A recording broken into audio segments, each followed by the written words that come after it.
Hi guys, welcome to my channel. I'm Lisa, and in this video I'm going to be talking you through the process of how I've completed this stag illustration. If you'd like to see how I got the outline down on this piece and also picked out the colours to use for this drawing, you can check out my other video explaining the process. So now that this guy's all done, I'm planning to make a wooden frame out of these old fence posts, so make sure to like and subscribe to see that coming soon. In the description below I'll put a list of the paper and pencils I used to create this piece, but I did use Faber-Castell Polychromos pencils and Fabriano Artistico hot press watercolour paper. So let's get started drawing the deer. So generally when I start a piece like this, I usually always start with the eye, just because it's a really good place to build on. So with the eye, I'll go in with a nougat or a light brown colour and put in the light outline. Once you're happy with that, you can go in with a little bit of a darker tone and start to build up your colours. So another thing that I do before I build up the colours is go in with the white Holbein pencil into the highlight of the eye. This just helps to preserve the white colour and keep it nice and bright.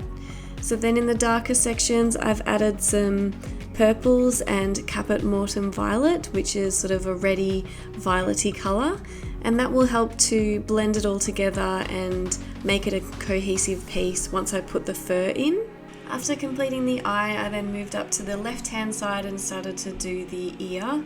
So making sure when you're sort of doing a piece like this that you always have really sharp pencils, especially because there's so many little details, and if you have blunt pencils it won't make the fur lines nice and sharp and small. It will make them sort of thick and blunt and you can't get as many details in there. So one of the things that I really wanted to touch on with this piece is the antler texture, because it can be very tricky to get.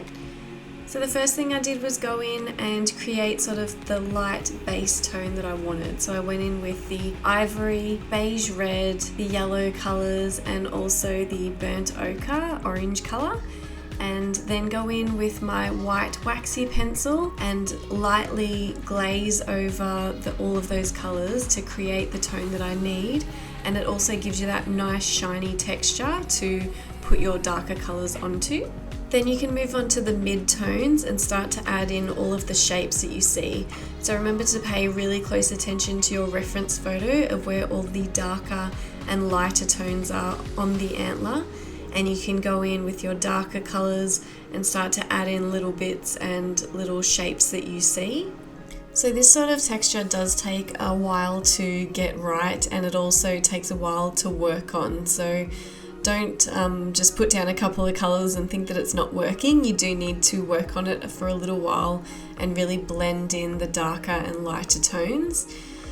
Another thing you can do is also go in with your white waxy pencil. I use the Holbein Soft White and put in all of the little highlights that you see in the antler.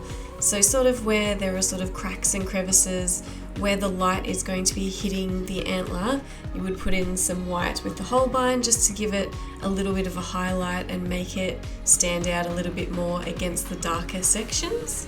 So going through all of the antlers, I sort of put in all of the colours that I could see and the lighter and the darker areas. And then when the section is done, you can sort of step back, have a look at the lighter and darker areas and make any adjustments that you need. So you can see here, after I've put in all of the colours, I'm now going over the same sort of sections, darkening up the darker bits and then putting in some lighter sections to make them all stand out a bit, and also adding in more colours, sort of the orange and purple tones, to give it a little bit more strength in all of the different areas.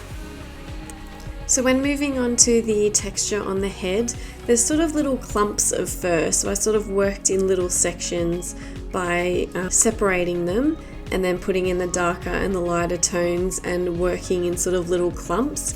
Because I feel like if you went over sort of the whole face or the whole head and put in sort of your base layers and then tried to do it in one big section, you'd sort of get lost of where all of the darker and lighter tones are and which way the fur's going, because the fur on the face sort of like curls around and goes in different directions, so you want to make sure that you're depicting that in the same way. I think it's also important as well to mention to make sure that the fur strokes and the lines that you're putting in on the face and above the eyes and things like that are the same length as what is on the reference photo. So you can see just above the eyes, the fur is very short and stubby, but then in the middle of the face, it's sort of a little bit longer, it's a little bit thicker. So you're wanting to make sure that you're depicting that with your pencil strokes as well. So if you go into the middle of the face and start to put in really long fur strokes, it's not going to look very realistic. So moving on to the nose, before I went into this one, I could see that there were some little white hairs sort of around the nose going into the muzzle. So I went in with my embossing tool just to depict some of those lines to make sure that they stay nice and bright. I then went in with the warm grey one and did a light base over the nose and got the shape that I wanted, and then started to build up the tones by putting in some sky blue, and then just started to build up the tones and make sure that I'm preserving the white sections and where you can see the highlights. So in this nose there was quite a lot of sort of white areas and a lot of blue colour, so I wanted to make sure that I kept those nice and light.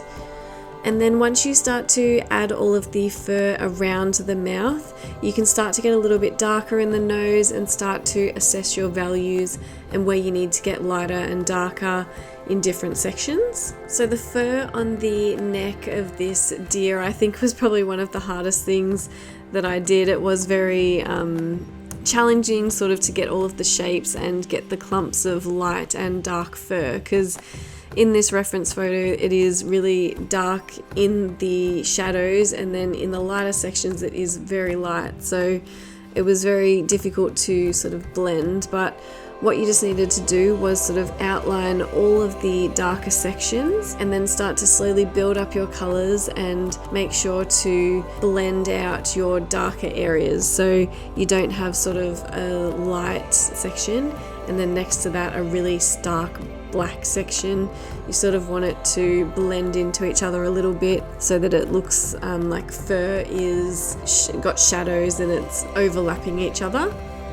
So when doing the body, I went in with the ivory pencil and then the burnt ochre and started to build up the tones with the like dark sepia, walnut brown and the sky blue, and also putting in a little bit of the violet color as well. After I did a couple of layers of this, I then just went in with the Zest-It blender with my paintbrush and blended everything down to make it all nice and smooth, and then going over in several layers with the dark sepia, walnut brown, a little bit of the burnt ochre. I started to add in little hairs to make it sort of look really fluffy and thick. And then when I sort of got to the end, I had to sort of step back, have a look and decide what needed to change. So I could tell that the oranges really needed to hype up, so I went in with some orange glaze, and also in the darker sections I put in some green color just to really make those shadows dark, and putting green with the orange sort of makes it like a grayscale effect, and then adding purples in with the orange really makes the oranges stand out. So it's just a matter of going in and assessing all of your values and having a look back and seeing what you need to fix.